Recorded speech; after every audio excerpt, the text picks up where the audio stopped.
Tonight, a grieving mother is warning about what she believes is a dangerous public swimming spot. Her son was one of two people who drowned at City Beach Park in Granbury in a matter of weeks. Marianne Martinez live for us in Fort Worth tonight with her story. Ken, one of the two men who recently drowned in Granbury was a resident here in Fort Worth. And tonight, his mom is speaking out, saying she believes the city of Granbury missed an opportunity to keep swimmers safe after her son drowned in June. And that day, you know, they went out there and they were going for a swim. And next thing I know, I'm getting a call saying that they couldn't find him.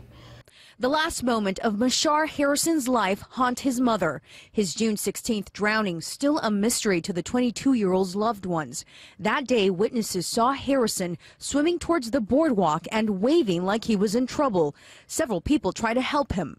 Apparently, he grabbed a hold to someone's ankle that was nearby, and again, he was too heavy to pull up. His mom says he was underwater for 30 minutes, tangled up by what she believes is debris in the water. He was eventually found by police divers in water 10 to 12 feet deep. He died at the hospital. And I want to know why.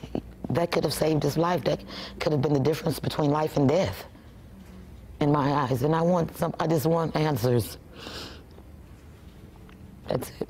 She believes City Beach, which is a Granbury city park, should have been shut down when her son died in June, instead of waiting for a second man to drown on the 4th of July. Knowing that, they should have closed that park down and did a deep investigation after that. That could have saved the life of this other person. Granbury says the beach will remain closed while they add safety measures like depth markers. The beach currently does not have lifeguards, and there are no plans to add any. If there was someone trained there at that time, I believe it would have made all the difference.